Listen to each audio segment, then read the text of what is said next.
Close your eyes and recall the specific texture of a shag carpet under your small hands. Remember the high-pitched hum of a tube television warming up before the picture actually appeared.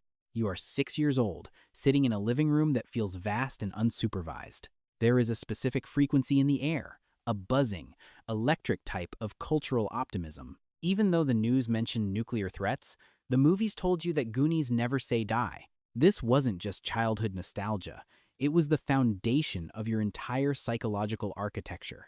You were breathing in an atmosphere that constantly told you to fight, to win, to stand up.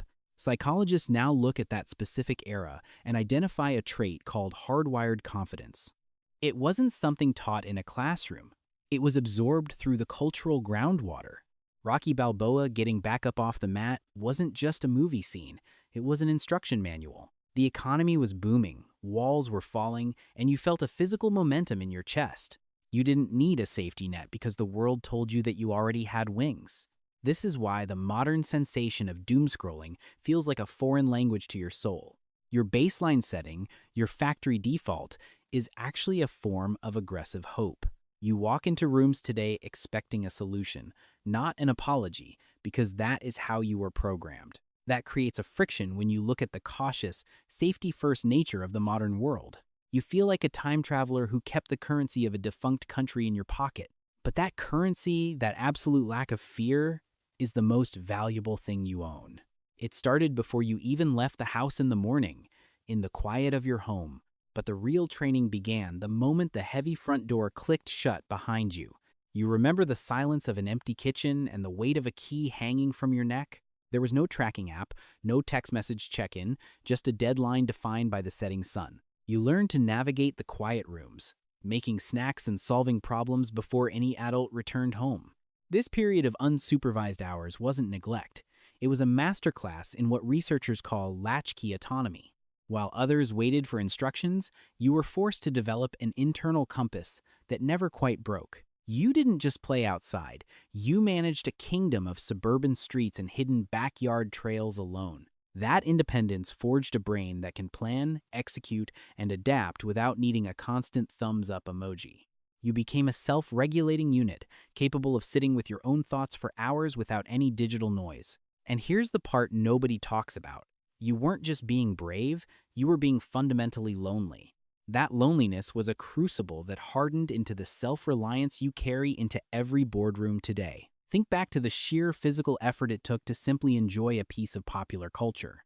You sat by the radio for 2 hours, finger hovering over the record button, waiting for one song. If you missed the intro, you had to wait another day, or perhaps another week, to try again. You rode your bike 3 miles to the rental store just to see a coming soon tag.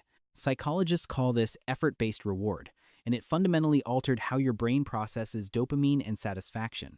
You learned that the chase was just as important as the catch, building an ironclad sense of patience.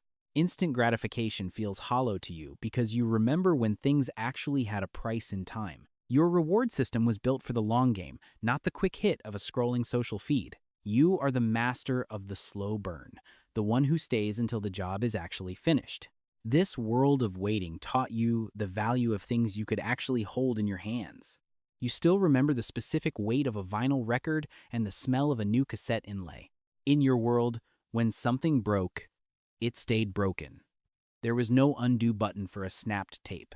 You learned the gravity of real loss and the high stakes of valuing things that were physically finite. This developed into what researchers call physical world confidence, a groundedness that digital first generations rarely possess. You navigated the labyrinth of your neighborhood without a blue dot on a screen telling you where to turn. If you got lost, you used your eyes, you asked a stranger, or you simply figured it out. That spatial mastery is now in your bones, a quiet certainty that you can find your way home. You don't panic when the signal drops because you were never dependent on the signal to begin with.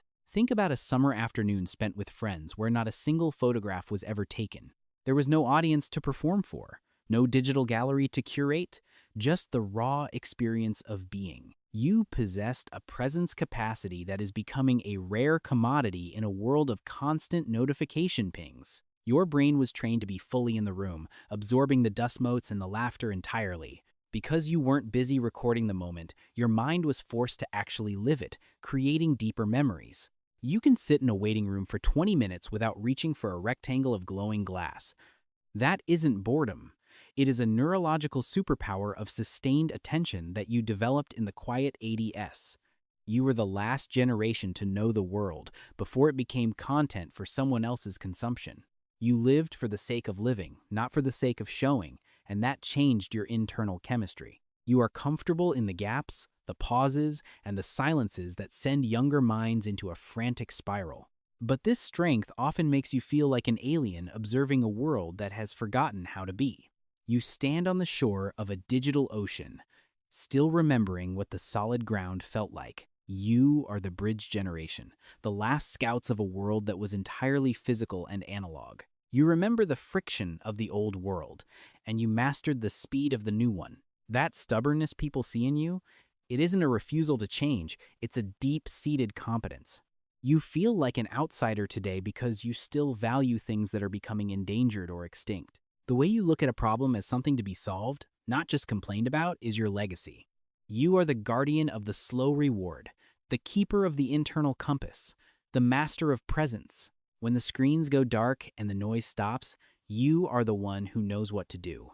You grew up in the 80s, and that decade didn't just pass you by. It built you.